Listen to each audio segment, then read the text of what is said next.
Hello and welcome to the Drept and Stone podcast, the podcast where two friends raise a glass and have a conversation. I'm Nick. I'm Kyle. Kyle. Hey. I say we just get down to business. Yeah, let's get down to brass tacks. Taking care of business. Today? Every day. Oh, shit. Every day. Every day. Taking care of business. Every way? Actually, I don't know the next Yeah, I line. don't Yeah, know. okay. I say, Kyle, we start the episode by inviting everyone to pull up a chair, put in some earbuds, and sip on something delicious along with us. Indeed. So whatever it is that you have handy, sip on that. Yeah. Get your turkey sandwich. Ooh.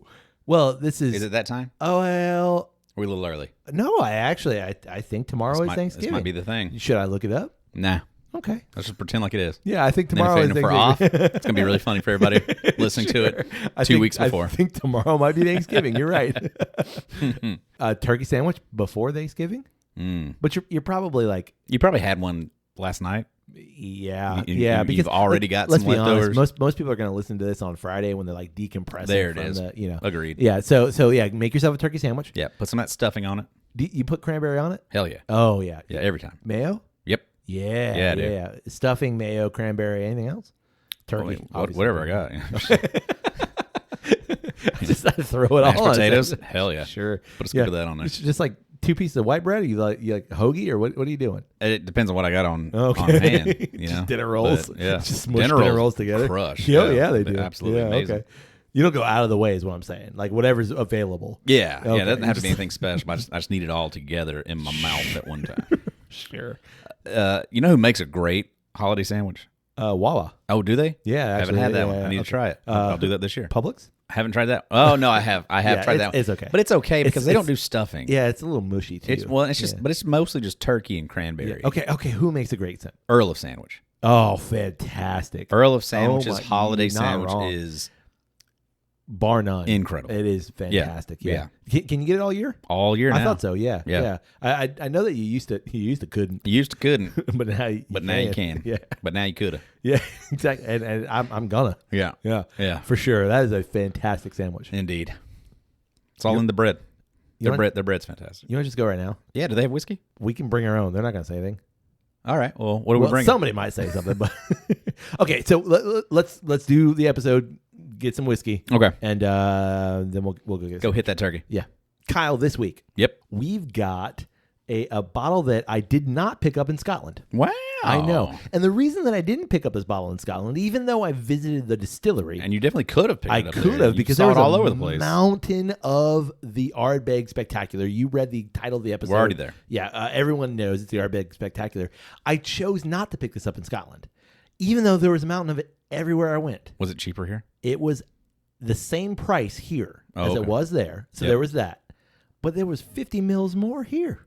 Oh yeah. Yeah. So Yeah. like in Scotland, the bottles are 700 mil. Yep. Here in the U.S., if you buy a U.S. bottle, it's 750 mil. 750. Yeah, it was the same price. And actually, it might have been like $1 cheaper or more expensive. I couldn't remember one way or the other.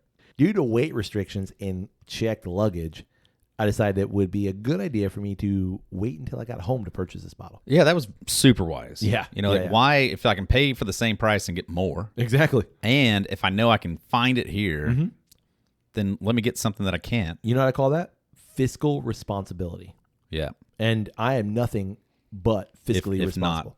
not physically responsible. Not physically, fiscally. Like with your fist? Correct. Yeah. Whew. Yeah, that's exactly it. Gross. Let's get into the bottle. All right. Let's get into the bottle. Let's do it. Okay. Squeaky pop. Can't beat it. Thank you, sir. This might do it, Nick. You might have awoken the beast. It's poured up. Pour it up. I want you to leave it on the table for a second because I'm going to tell you, I've had a little bit out of this bottle, not a whole lot, but you're going to want to let it. A couple of pours. You're going to want to let it breathe just a second. Trust me on this one. Okay. Okay? All right. And I'm going to entertain you while we let that thing breathe for just a moment. Let me cue up some music. Go ahead. Wow, wow, wow. I've been feeling fine, baby. Or is it lately? I don't know. All right. I'm going to entertain you while we're waiting for our whiskey to cool off. A little tap dance? Yep. Okay. All right. Are you ready? I'm ready. Like, did you cue this? No, it just started playing in the background. I don't know what's going on. Okay. Well, roll up, ladies, gentlemen, and Ardbegians. Step right up and behold a modern marvel of maturation, Ardbeg Spectacular. Yeah? We present to you a spectacle of show-stopping flavors. Bear witness to a whiskey that exhibits all manner of peculiar notes and aromas. For the first time ever, Ardbeg Spectacular has been matured in rare port wine casks. Years in ex-bourbon and port wine casks have imparted a mesmerizing array of bizarre notes. Fragrant lavender, vetiver, and incense candles tumble into rich almond nuttiness. Wow. Deeper notes such as damp peat and wood smoke introduced a daring double act of creosote and tar before leather and minty chocolate leap across the sweet pear crumble and salted caramel fudge. Whoa. A bewildering display of distilling, Ardbeg Spectacular is a certifiable phenomenon on flavor. So come one, come all, and feast your palate on the most extraordinary spirit ever to grace this occasion. We call Ardbeg Day. That was impressive, dude. You got my nickel. Where'd the music go? I was getting used to it. Yeah, I think it just like it finished with your poem there. Yeah. So what's the one thing? Vetiver. It's used in a lot of like colognes. It's a very like masculine, like musky scent. Nice. Yeah. Oh, masculine musk. Masculine musk. Yeah. It's It's Nickname in college? Yeah, actually, yeah. 3 weeks at the end of senior year. I was gonna say that's got to be a senior year. It's definitely a senior year thing. Yeah, it was towards the end though. Yep. Mm-hmm. Look at this box. It just looks circusy. Yeah. Is that what you call it? Yeah, it's big top. Big top. Candy spectacle stripe. of flavors. Yeah, spectacle of flavors. It says smoky leather and creosote. It's kind of on the box here. It's I like Ardbeg's boxes. It's an interesting take on marketing. It is. Ooh, the by the way, Shorty is inside on the front cover. Hey, Shorty. Yeah, Shorty's still there. The peatiest nose on Isla, apart from Ardbeg, that is. So this is an Ardbeg Day. It's also on the outside, then. Is it? Oh, Shorty is. Yeah, Shorty's on the outside. Nice. Did you meet Shorty? I did not. No, I did. Shorty is the kind of the dog of Ardbeg. I did not see Shorty. Was he not there that night? There were dogs there. Like, it's a very dog-friendly place, but I did not see Shorty. No. Bummer. Yeah, it was. I was looking forward to seeing Shorty and touching the peatiest nose on Isla. Peatier nose. Peatier nose, yeah. So this comes in at 46% ABV, and it is a phenolic phenomenon. That's what it says. Phenolic phenomenon. Would you like to know the parts per million for the peat? Sure. 50, 28, 30. 33. The ppms for the parts per million for the Ardbeg Spectacular, best I could find was 55 ppms. Oh, man, I almost nailed it. Yeah, you did. To give you an understanding of where that is, Lefroy is in that 40 ppm range. Yeah, so this is up there. It's a little bit higher than that. Yeah. Sure. All right. Up there? Well, considering like it is a little bit up there. Yeah, it is a little bit higher. I mean, what I mean is like considering that most Octomores pushing over 100, right? Up into the 200 range. Come on. But that's like the crazy thing about it is like that number is substantial. Yeah, but it wasn't like off-putting in that way. No. So like and I would almost even say that like I feel like I've had things, with lower ppms, that feel smokier. Agreed. I'm a sucker for Ardbeg special releases. This is like I said, a part of the Ardbeg Day release. Yeah. Which comes around. This was? Yeah. Oh, okay. Yeah. This was this year's? Yeah, this was this year's Ardbeg Day release. So like last year was Heavy Vapors. Right. Year before that was Bizarre Barbecue. I think I might be getting that wrong. But every year they release something like wide and special, if you will, outside of like their just core lineup. Right. And normally these are things that people want. Yeah. Well, they're Ardbeg. They're Ardbeg. Color? Who wouldn't want it? Looks like Scotch. Yeah, it's like right in the middle. Yeah. It's not on the lighter end, but it's certainly not on the darker end. It's just kind of spot on in the middle. Yeah, with a lot of these Ardbeg special releases, it's NAS, so we don't know the age, but right in the middle. Yep. It's got a little color. Yep. All right, shall we? We shall. On the nose. Oh yeah. I'm gonna say peat is not the first thing that comes to mind. My first sniff it was. I've had at least 2 or 3 sniffs. Okay. And so I would agree now. It's certainly not. That first sniff, though, like it's hard to not acknowledge it first and foremost. Yeah. What I mean to say is like, it's there. I recognize it's there, but it's not the first thing that's like, Pee! It's not, to me, it's not the first punch. It's actually this like really developed sweet note. Yeah. That's the first thing I get. I don't disagree, but I also think that's not your whiskey amateur. Sure, that's a good point. I think it's a product of doing this a minute. Yeah. But it's also 46. So, like, yes, if you were to give this to a whiskey novice, like they're going to get peat. That's all they're going to get. Yeah. But a lot of the things that we've had lately in the last, scotch that we had, which has been a couple months, I recognize that. Those were up there in proof. Yeah. Over 100. I think the majority of what we had was. So interesting that this is 46, and to me, it's like this well-rounded, almost like cobbler sweet, like preservey. Yeah. What did it say? The bottle or the sweet pear crumble? I don't know if I go pear, but like it feels like a not quite pie, but like pie adjacent. Like I'm stuck in this like kind of florally honey, like almost like a lavender honey. Sure. Yes, kind of a thing. Definitely. But let me ask you this though. This says a phenolic phenomenon. This is Ardbeg spectacular. Sure. When I think Ardbeg, I generally think peat. Yep. Does the nose live up to spectacular? Like, if I think of all those different descriptors that you read, sure. Thesaurus. Yeah. Like, there was a lot going on there. And, like, I feel like I am starting to get something of like a fudgy kind of a thing happening on the back end of it. Like some sort of like a funky cheese kind of a thing. Funky cheese is not far off. Like almost a blue cheese. Nah, I'm thinking like that real funky one. What's that absolutely dank cheese? Something burger. Limburger. Oh. Is it Limburger? Maybe. Camembert. Yeah. Slightly soft and like just funky. Stinky. Yeah. And I feel like there's like some of that hiding in the background. And I feel the same way with Ardbeg's Bizarre-BQ. Like there's some funk. Yeah. Like there's a lot of funk in that one. Well, sure. This one's a little more delicate. Well, funk. exactly. And okay, I guess that's kind of my point with regard to like the name. Sure. Yes, those things are there.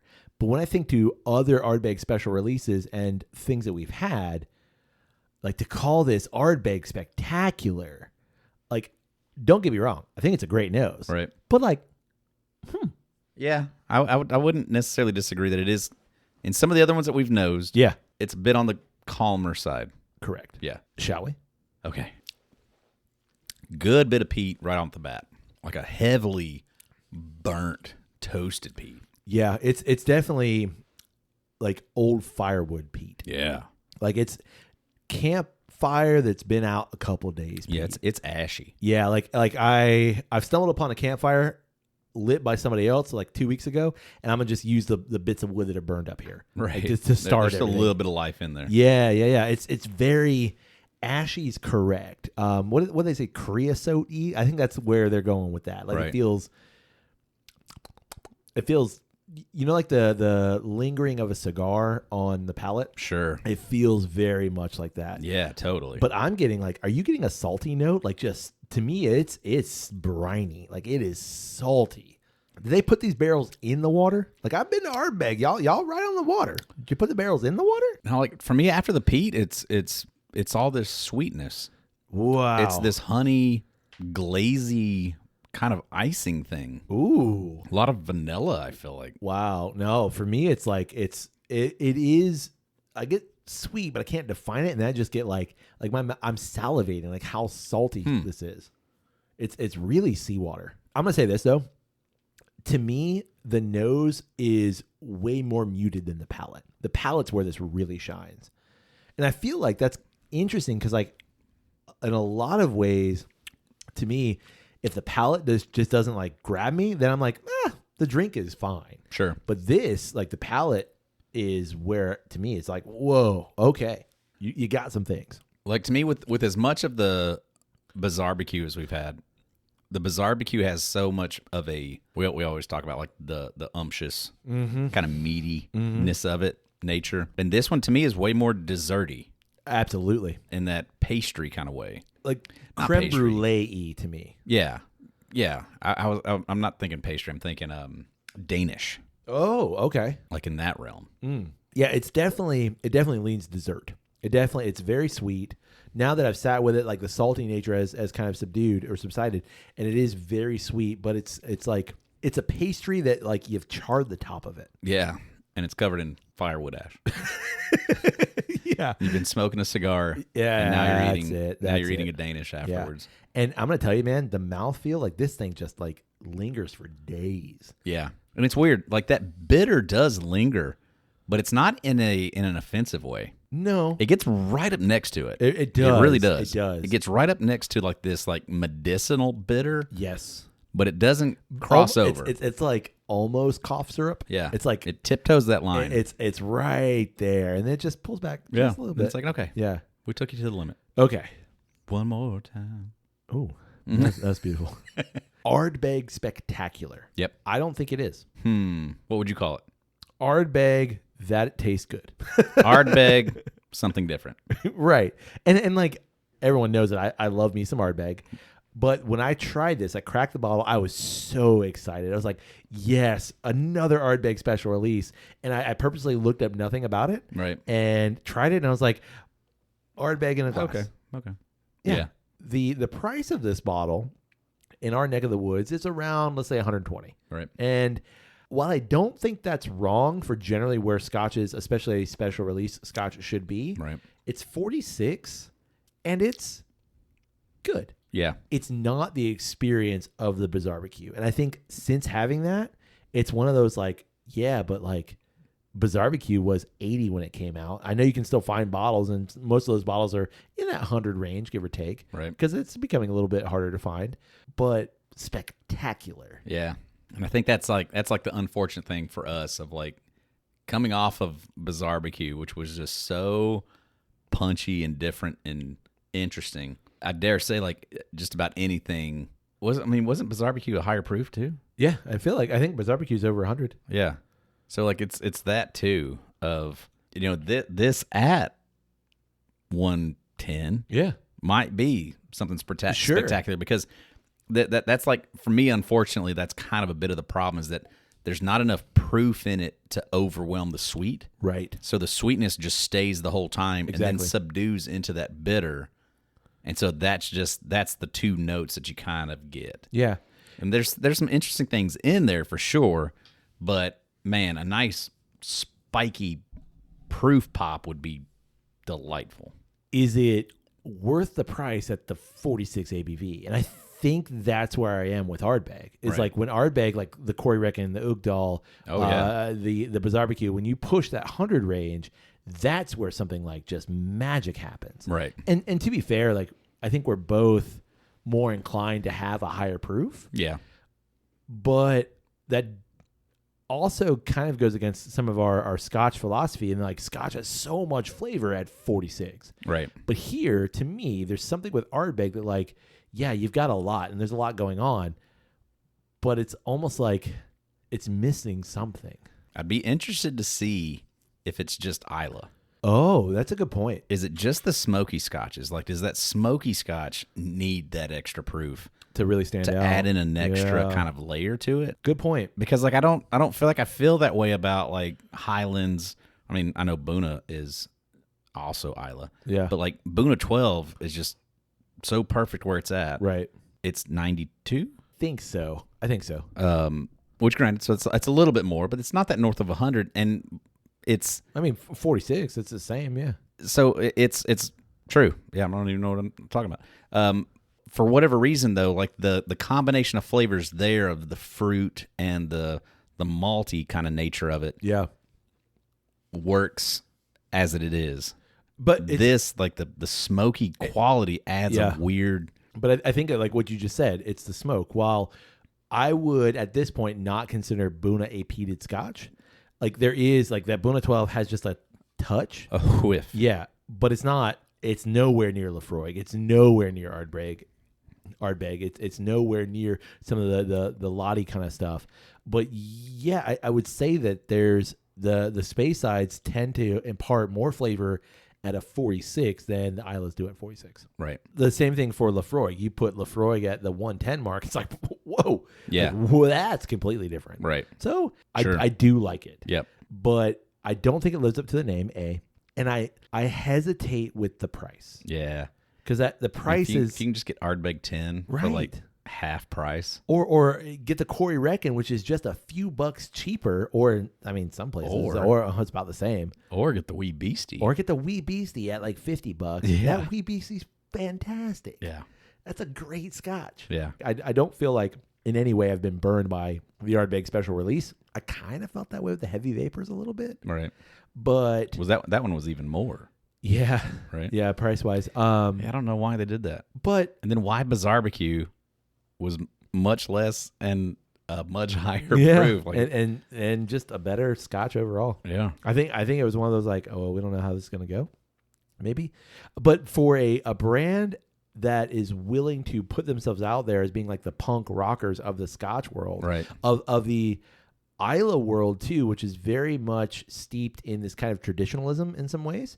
I don't know, like this is kind of playing it safe in some ways to me. Yeah, it almost kind of makes me wonder, like I'd be really interested to hear like what the marketing process is. So like assuming that this is at least, let's say, 8 years. Sure. All right, so you've had it sitting there aging all this time, not knowing what it's going to be. So maybe around, like, I'm sure they do tastings year 6, year 7, so that like people who are in the know, people at the distillery, they can kind of see where this is going.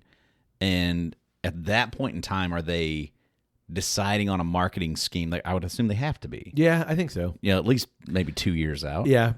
And trying to say, all right, this is where I think we should go with this one. I wonder if they do the marketing first. Like we're gonna do all the marketing for this thing, and then eventually we're gonna find a scotch which whiskey matches like, the marketing. Yeah. I obviously I don't know that process, but right. I kind of have certainly a way to go about it. Like that might be something that they do. Which of these barrels matches that? Exactly. Or because it's not a single barrel, obviously they're doing some marrying of barrels here. Right. So then like they're picking things and like, okay, let's try that. So here we go. Yeah. But I totally agree. Like it just the name doesn't quite seem to fit the experience. Exactly. I don't want to say it's a miss, but it's certainly like and I think it's just, again, I think it's the unfortunate for this specific release that it came after Barbecue. Yeah. And like what a home run that was for us specifically. Yeah. So like wanting to get that next one and be like, oh man, I can't wait to be wowed again. Right. Anything less than a 10 out of 10 was going to be disappointing. Sure. Not reaching expectation. And I think that's a great point to end on when thinking about this particular drink, is that it's great. Yeah. But it's not the thing. It's not what we were searching for in that you got to knock now Barbecue out. That's the fun of the process. Oh, absolutely. That's the fun of like, okay, I want to try something new. Like you get so excited about any kind of a new thing that you've yet to have, and like maybe that's the thing. Maybe that's gonna be it. Maybe this is gonna be amazing. It's good. Absolutely, it's good. It's really good. It won't be a bottle that's sad to be drank. Nope, by any means. No, and I feel the same way with Heavy Vapors. It doesn't hit that excitement that you had when you had Barbecue for the first time. That's exactly it. Like, and every time ever after. That's exactly it. Like I don't think I'm gonna breeze through this bottle, but I'm not gonna be sad to like get down to the bottom of it. Oh yeah, yeah. And like once you get down to the bottom, be like, all right, let's kill it. Yeah, that's exactly it. Boom. Yeah. So before we transition into our conversation, Kyle, I think this would be a great time to ask everyone to support Drep and Stone. Yeah, do the thing. What is the thing? So find us on social media. Okay, that's really easy. We're on Instagram. We're on Facebook. We're out there doing the thing. Come find us, like us, share a thing, comment on a thing. Give us a high five. Give us a smiley face. Laugh at it. Whatever you want to do. Yeah. Just interact. Huge. It's great. Another way to interact, Kyle, is you can rate us wherever it is you're getting great podcasts like Drep and Stone. Super easy. Super easy. And finally, another way to support the podcast, and probably like the most effective way. Tattoos. Face tattoos. Right. Like everyone wants to be Post Malone. Right. So get forehead. Yeah. Drep and Stone. Make sure it's backwards for you, which would be front ways for everybody else. Right? Is that how that works? If you can read it in a mirror, it's wrong. Make sure your tattoo artist is. I think if it's correct on you, so that other people can read it, it's going to be backwards to you in the mirror. That's what I mean. Yeah, yeah. But right. I kind of like what you were saying though. Make sure it's backwards so that when you look in the mirror, you're pleasantly surprised every morning. Yeah. Better yet. Oh yeah, I do love Dropping Stone. That's exactly. Great. Yeah. Good point. Yeah. Easiest way for sure. Better yet, we'll send you the image for the QR code, and then you can just get the QR code on your forehead. Interesting. You got to find a good tattoo artist for that. Yeah, that's because you don't want to mess that up. Specific, yeah. Because like who knows where it'll go. Well, or nowhere. That's right. disappointing. Yeah, we change the QR code and it just doesn't go. Yeah. Or like the tattoo artist messes up. Yeah, just not good at it. And like URL not found. Like nothing. Yeah, like, that's annoying. That was a waste of right pain. Right. And finally, you can support Dropping Stone through our Patreon page. It's patreon.com/DroppingStone. Keeps the lights on. Easy peasy. All right, Kyle, now that we have an Ardbeg pour. Yes, indeed we do. Tomorrow's Thanksgiving. It was yesterday. Or it was yesterday because everyone's listening on Friday. Kyle, what should we talk about this week? Man, I saw this crazy little thing on the gram. Just a little piece of news about that they are producing a jet that is beyond like a supersonic, but it's passenger. Oh, whoa, okay. It's a passenger airliner kind of a thing that is going to be able to go from New York to London. All the way across the ocean. Okay.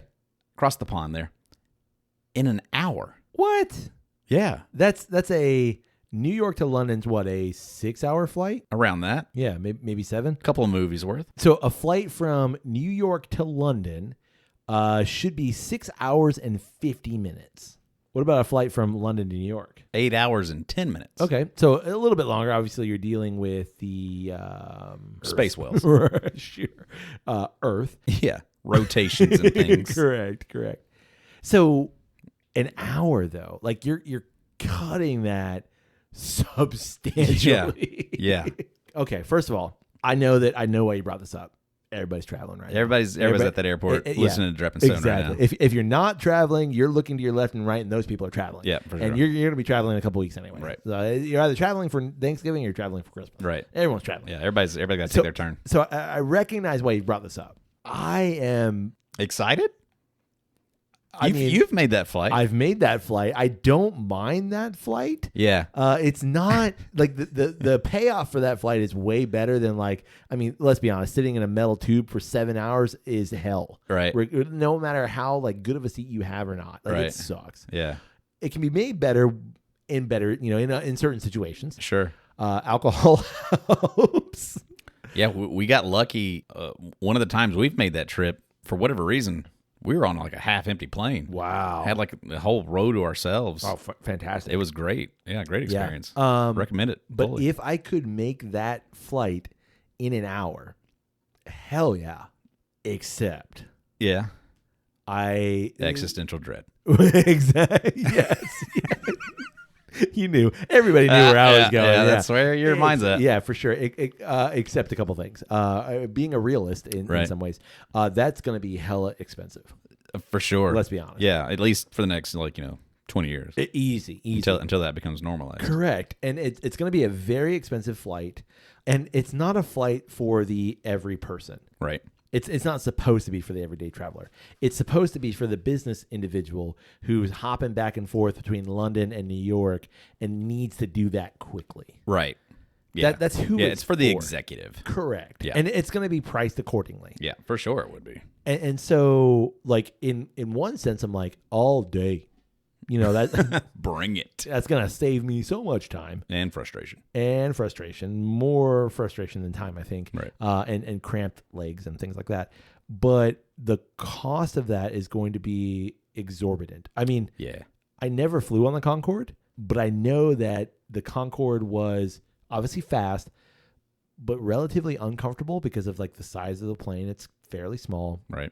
And also insanely expensive. Yeah. And so this is all well and good, but that's not going to be for everybody. It's not going to be for everybody. And I don't know. To me, the experiences that I've had of going over the Atlantic, it's never been as awful as I feel like, I mean, certainly I certainly would have admit that I've been lucky. Yeah. Like I haven't been sitting next to a crying baby Right. or like a smelly individual or any of those kind of like classic like horror stories. Yeah, like what bad can go wrong. But to me, it's not that bad of a thing. And I think because of like how it tends to hit here, or at least I guess it's probably the way we've planned it, where it's usually like an overnight kind of situation. Most everybody's pretty chill and like, we got the lights down. Like I cannot sleep on a plane to save my life unless I'm drugged or I pass out. Right. Totally did that. But it's just kind of like a very, very chill setting anyway. Agreed.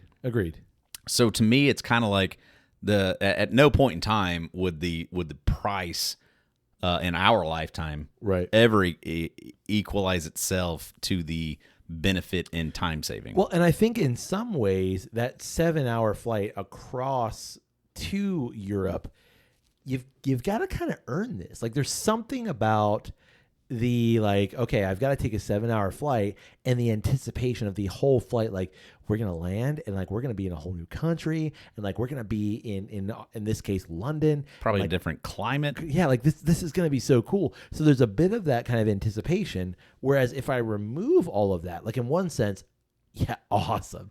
I can be, X thousands of miles away in an hour. London can be a day trip. Correct. I can literally go to London. I can eat at the restaurant I like. I can go visit the whiskey exchange. I can be back by dinner. Right. Yeah. Cool. Well, let's do it. Cool. Sure. But also, like, then I can't.